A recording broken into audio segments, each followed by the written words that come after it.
আম্মা জানকে রাখব, সাবধান কবর কোনোভাবে যেন ফাতেমার সাথে তোমার বেয়াদবি না হয়। হে কবর, তুমি কি জানো তোমার কাছে কাকে রাখব? শেরে খুদা হযরতে আলী রাদিয়াল্লাহু তাআলা আনহুর একমাত্র স্ত্রীকে রাখবো তোমার মধ্যে। সাবধান কবর যেন কোনো বেয়াদবি না হয়। হযরতে আবু যর গেফারি আবার ডাক দিয়া বলেন, কবর তোমার কাছে কাকে রাখবো জানো? জান্নাতের মহিলাদের সরদারনি সেরকম ভাবে আম্মাজান ফাতেমাকে রাখবো। কবর থেকে কোনো জবাব আসে না। এবার বললেন, কবর তোমার কাছে কাকে রাখবো জানো? তোমার কাছে রাখবো বিশ্ব নবী রহমাতুল লিল আলামিন সাইয়্যিদুল মুরসালিন খাতামুন নবিয়্যিন হযরত মুহাম্মদ সাল্লাল্লাহু আলাইহি ওয়াসাল্লামের আদরের কলিজার টুকরা মা ফাতেমাকে রাখব। এবার যখনই কথা বলল, কবর থেকে জবাব আসতেছে, ও আবু যর গেফারি, আমি হাসান হুসাইনের আম্মাকে চিনি না, আমি জান্নাতের সরদারকে চিনি না, আমি আলীর স্ত্রীকে চিনি না, আমি বিশ্ব নবীর কন্যাকে চিনি না। আমি চিনি আমার কাছে যে ঈমান নিয়ে আসবে, নেক আমল নিয়ে আসবে, তার সাথে আমি ভালো ব্যবহার করব। আর যে ঈমান নিয়ে আসতে পারবে না, আমল নিয়ে আসতে পারবে না, আমি কবর তার জন্য খারাপ ভূমিকা পালন করব। তার মানে বুঝাইলেন যে আরে কবর তো এই কথা বুঝাইল যে আমি দুনিয়ার কোনো পরিচয় আমার কাছে কাজে আসবে না, দুনিয়ার কোনো পরিচয় কাজে আসবে না, কার মেয়ে, কার স্ত্রী, কার মা, এটা কাজে আসবে না। আমার কাছে কাজে আসবে ঈমান, আমার কাছে কাজে আসবে নেক আমল। এই জন্যই তো আল্লাহ তাআলা বলছেন, ঈমানের দাম, ঈমান যদি থাকে তাহলে কবর তোমাকে আরাম দিবে। ঈমান নিয়ে যদি কবরে যাও তাইলে কবরটা জান্নাতের টুকরা হবে। বলেন না সুবহানাল্লাহ। আমার ভাইয়েরা, ঈমান থাকলে, ঈমানের পাওয়ারে কবরে গেলে মাপ পাওয়া যায়। নেক আমল থাকলে কবরে মাপ পাওয়া যায়। ঈমান ছাড়া কবরে গেলে কবর আপনার সাথে খারাপ দুর্ব্যবহার করবে। ঈমান ছাড়া কবরে গেলে কবরটা জাহান্নামের টুকরা হবে, জাহান্নামের গর্ত হবে। ঈমান যদি না থাকে তাহলে কবরটাই আপনার জাহান্নামের গর্ত, আর ঈমান যদি থাকে তাইলে কবরটা জান্নাতের টুকরা। এই জন্য দুনিয়ার থেকে ঈমানটাকে মজবুত করে দুনিয়ার থেকে যাওয়া, ঈমান মজবুত করে যাওয়া, ঈমানের পাওয়ার তো অনেক বেশি। ঈমান এটা সবচেয়ে দামি এক সম্পদ। ঈমানের মতো দামি সম্পদ দুনিয়াতে আর কিছু নেই। ঠিক না ঠিক বলেন না? শাইখুল হাদিস আল্লামা আজিজুল হক রহমতুল্লাহি আলাইহি উনি বলেন, আরে দুনিয়ার মধ্যে যত সম্পদ আছে, যত দামি সম্পদ, সোনা দানা, হীরা জওহার মণিমুক্তা, এগুলা দামি। কোটি কোটি টাকার সম্পদ, এগুলা দামি। সোনা রূপা, এগুলা দামি। কিন্তু তোমরা জানো না এগুলার থেকেও দামি তোমার ঈমান, এগুলার থেকেও দামি তোমার ঈমান, এগুলার থেকেও দামি তোমার ঈমান। কারণ এগুলা একবার চলে গেলে আরেকবার পাওয়া যায়। আর এমনকি নিজের জীবনের থেকেও ঈমানের দাম কম না বেশি? আরো জোরে বলেন, জীবনের থেকেও ঈমানের দাম বেশি। শাইখুল হাদিস আল্লামা আজিজুল হক রহমতুল্লাহ আলাইহি বলতেন, জীবন একবার গেলে আরেকবার পাওয়া যায়। জীবন গেলে জীবন পাওয়া যায় কেমনে? এই দুনিয়ার থেকে আমরা বিদায় হওয়ার পরে আমাদেরকে কবরে আবার জিন্দা করবে কি করবে না বলেন? আবার জীবিত হব। এই ইহকাল থেকে ত্যাগ করে মরলে আবার পরকালে আমাদেরকে জিন্দা করা হবে। তার মানে একবার মরছি আরেকবার জিন্দা হইছি। জীবন একবার চলে গেছে আরেকবার পাওয়া গেছে। কিন্তু কেউ যদি দুনিয়ার থেকে একবার ঈমান হারা হয়ে যায় তাইলে বলেন মৃত্যুর পরে আর ঈমান পাবে? বলেন ঈমান হারা হয়ে মৃত্যুবরণ করলে কবরে ঈমান পাবে? ফুলসিরাতে ঈমান পাবে? পরকালে আর ঈমান দেওয়া হবে না। এই জন্য জীবন চলে গেলে জীবন পাওয়া যায়, ঈমান চলে গেলে ঈমান পাওয়া যায় না। বলে এই জন্য ঈমানের দাম জীবনের চাইতেও বেশি। বলেন সুবহানাল্লাহ। এই জন্য ঈমান হলো সবচেয়ে দামি সম্পদ। ঈমান সবচেয়ে দামি সম্পদ। বাগদাদ শহরের মধ্যে আল্লাহর ওলি হযরত জুনায়েদ বাগদাদি রহমতুল্লাহি আলাইহি বসবাস করতেন। জুনায়েদ বাগদাদি রহমতুল্লাহ আলাইহি লেখেন, বাগদাদ শহরটা ছিল দিজলা নদীর পারে। পৃথিবীতে দেখবেন অনেক শহরেই নদীর পারে হয়, নদী কেন্দ্রিক শহর গড়ে। নদীর কেন্দ্রিক হয় না? ঢাকা শহরটা বুড়িগঙ্গা নদীর তীরে, আছে না? আছে না? আছে না? চট্টগ্রাম শহর কর্ণফুলী নদীর তীরে। তারপরে আমাদের নরসিংদী শহর মেঘনা নদীর পারে। এরকম বৈরব শহর মেঘনা নদীর পারে, এরকম শহরগুলা নদী কেন্দ্রিক হয়, কারণ শহরের যত ময়লা এগুলা তো নদীতে ছাড়তেইব, এই কারণে নদীর তীরে হয়। তো বাগদাদ শহরটা ছিল দিজলা নদীর পারে। তো দিজলা নদীর পারে একটা মাদ্রাসা, জুনায়েদ বাগদাদি রহমতুল্লাহ আলাইহি লেখেন যে ঘটনা আসছে যে দিজলা নদীর পারে একটা মাদ্রাসা হইছে, হাফিজিয়া মাদ্রাসা। এই যে আমাদের এখানে যে মাদ্রাসা আলহামদুলিল্লাহ, এই নূরে মদিনা যে মাদ্রাসা, এই মাদ্রাসার মতো এমন একটা হাফিজিয়া মাদ্রাসা হয়েছে। তো এই মাদ্রাসার মধ্যে ছাত্ররা পড়াশোনা করে, প্রত্যেক দিন হেফজখানায় যারা ছাত্র পড়ান বা বাচ্চা পড়ান হেফজখানা জানেন, হেফজখানার ছাত্ররা ফজরের আজানের আগে তারা ঘুম থেকে ওঠে, ওঠে কি ওঠে না? তো তখনকার সময় হেফজখানার ছাত্ররা আজানের আগেই উঠতো। তো কিছু সংখ্যক ছাত্র তো এমন থাকে যারা ওস্তাদের খেদমত খুব বেশি করে, করে কি করে না? এমন আছে না? এমন আছে।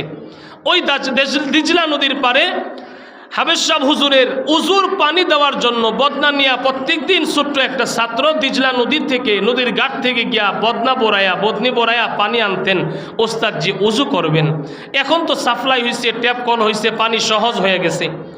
আমরা ছোট সময় যখন মাদ্রাসায় পড়ছি তখন এত কিছু ছিল না, টেবিল থেকে বদনা দিয়ে সিরিয়াল দিয়ে উজু করতাম। এখনও গ্রাম অঞ্চলে মসজিদে দেখবেন বদনা বইরা বইরা উজু করার লাগে, আছে না নাই? তো ছাত্র গেছে প্রত্যেক দিন ফজরের টাইমে গিয়া বদনি বড়াইয়া ওস্তাদের খেদমতের জন্য পানি আইনা দে ওস্তাদ উজু করে। তো একদিন শীতের সময় কুয়াশায় আচ্ছন্ন অন্ধকার হয়ে আছে, নদীতে জোয়ার। এই ছেলেটা, এই বাচ্চাটা উস্তাদের অন্য দিনের মতো উস্তাদের উজুর জন্য বদনা দিয়া পানি আনতে গেছে।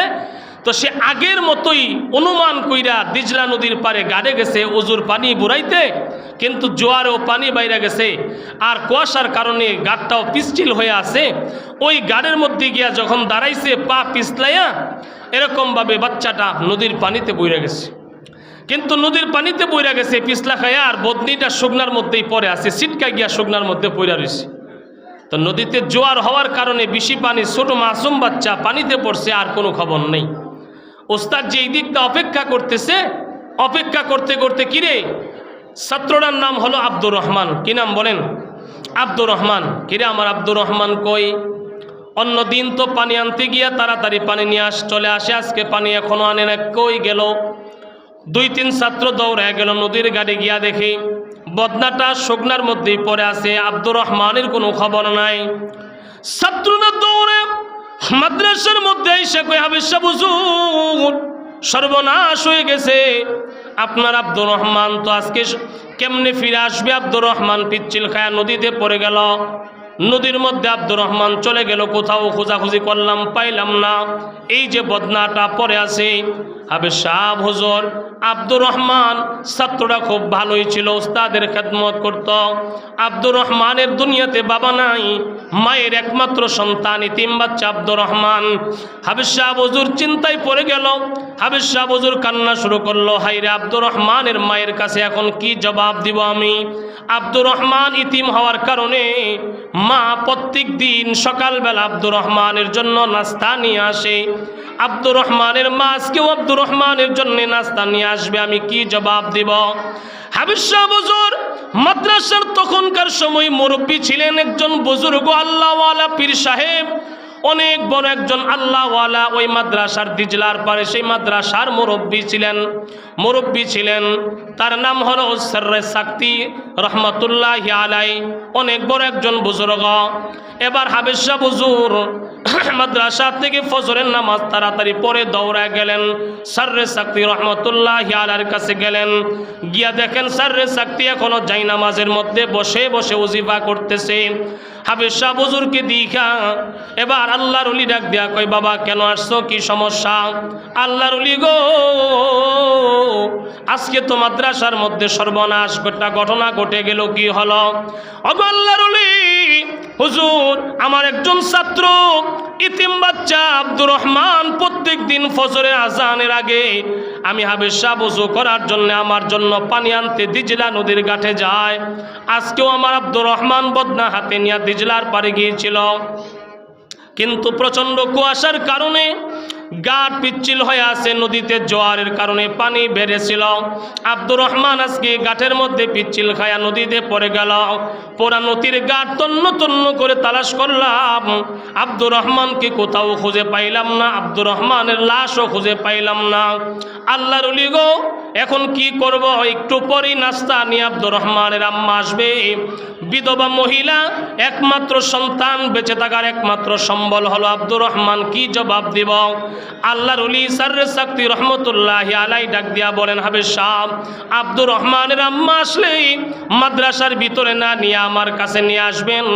আব্দুর রহমানের আম্মাকে আমি বুঝায়া বলবো, তাইলে মহিলা শান্ত হয়ে যাবে। হাবিব সাহেব হুজুর, আব্দুর রহমানের আম্মা যখন চলে আসলো, গেট থেকে আব্দুর রহমানের আম্মাকে নিয়ে সাররে সাকতি রহমতুল্লাহি আলাইহির কাছে গেলেন।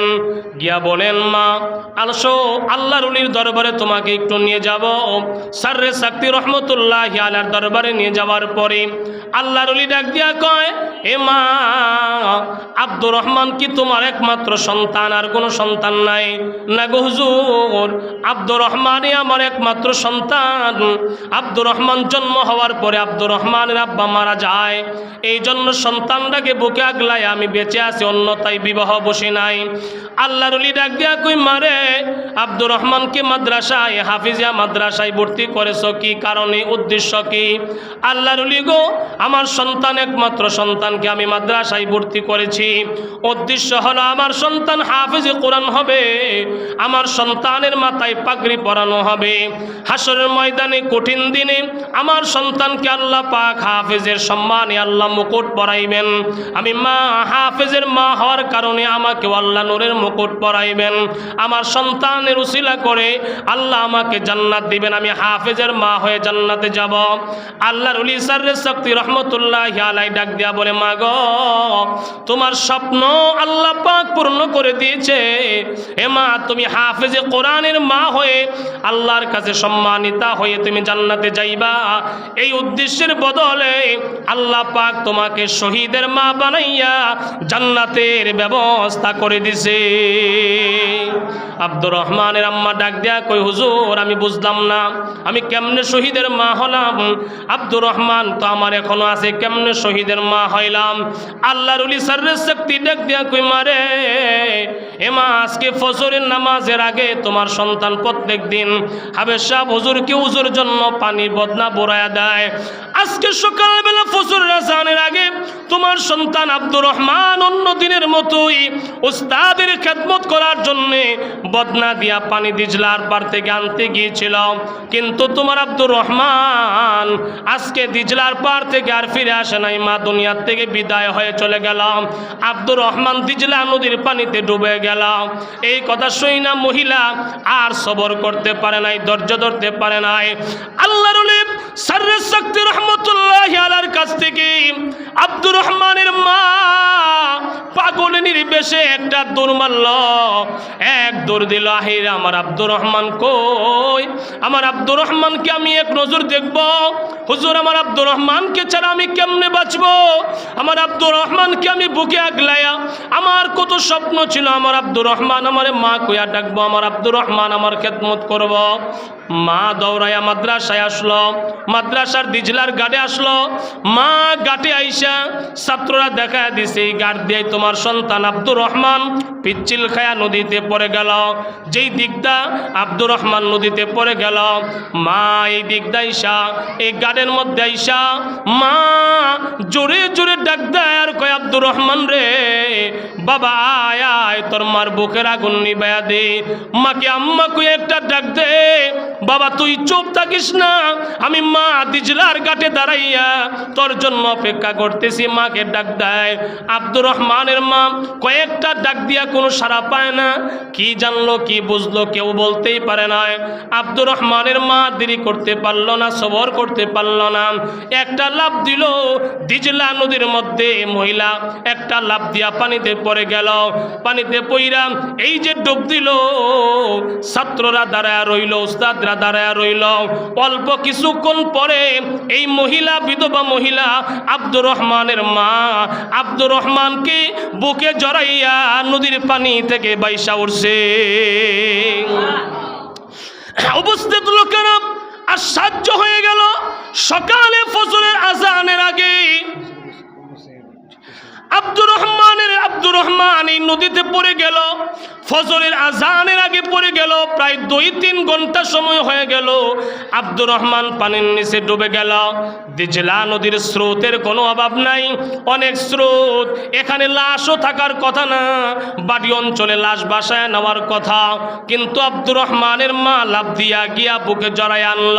আরো আশ্চর্যের কথা হলো, আব্দুর রহমানের মা বুকে জড়াইয়া বাসার পরে তাকায় দেখে আব্দুর রহমান মরে নাই, আব্দুর রহমান এখনো জিন্দা আছে। আল্লাহু আকবার বলেন। আব্দুর রহমান মরে নাই, এখনো জিন্দা। আব্দুর রহমানকে নিয়ে মা পানির নিচ থেকে বাইসা উঠছে। ওস্তাদ আর দেরি করলেন না, সররে সাক্তির কাছে গেলেন। সররে সাক্তি রহমতুল্লাহি আলাইহি জুনায়েদ বাগদাদির কাছে গেল। কেমনে হলো 3-4 ঘন্টা পানির নিচে পড়ে রইল। আব্দুর রহমান তো মরে যাওয়ার কথা মরল না। আব্দুর রহমান তো এখান থেকে বাটি দেশে বেশি যাওয়ার কথা যাইল না। মা কেমনে এখান থেকে গিয়া বের করে নিয়ে আসলো। আল্লাহর ওলি ডাক দিয়া কই, শোনো, তোমরা কি রসুলের নবীর সেই হাদিস পড়ো নাই?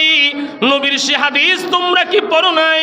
আল্লাহর হাবিব বলেছেন, মাদ্রাসার ছাত্র তলেবুল ইলম কোরআনওয়ালা ছাত্রদের জন্য আল্লাহ পাক এই মাখলুকগুলাকেও দোয়া করার জন্য আদেশ করেছেন।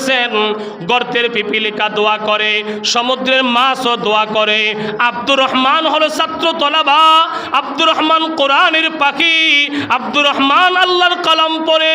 আব্দুর রহমান যখন পানির নিচে পড়ে গেল, তখন সমুদ্রের মাছগুলাকে মহান আল্লাহ আদেশ করলো, মাছেরা তোমরা না ছাত্র তলাবা মাদ্রাসার ছাত্রদের খেদমত করতে চাও?